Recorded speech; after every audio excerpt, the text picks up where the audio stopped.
that is coming out of that one house. And there's some things that would have been nice to have known. It would have been nice to have known what the Jews in Rome, who absolutely knew nothing until they got there, what charges they would want to have against them. That would have been interesting.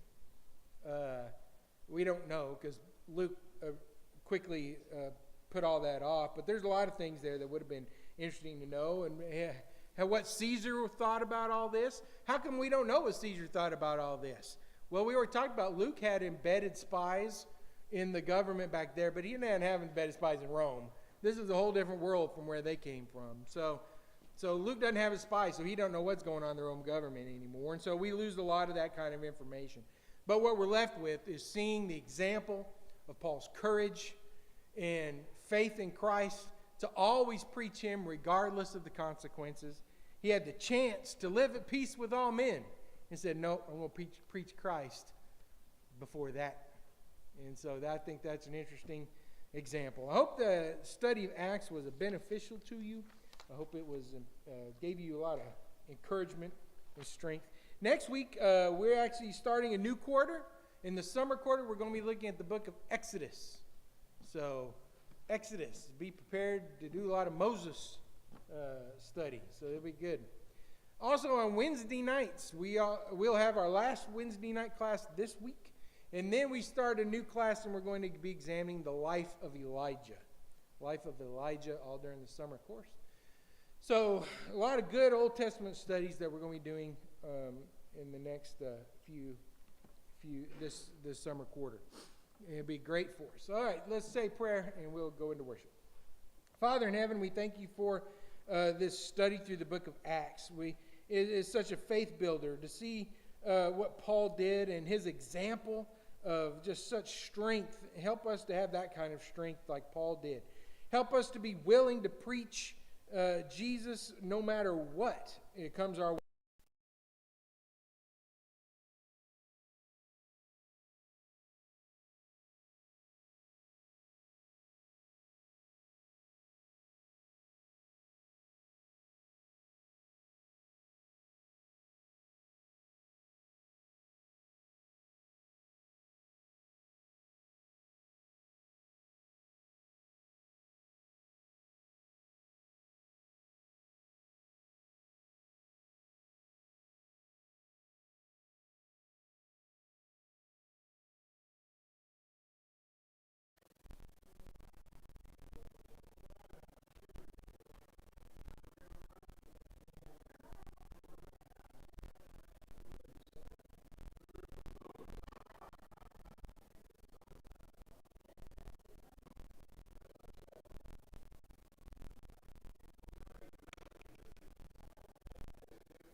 second grade. Ooh, my, isn't that wonderful? You got all A's and B's. I'm so happy for you. Very good. You keep it up now. Now I'm gonna ask you another thing. Good. You don't need them now. You know,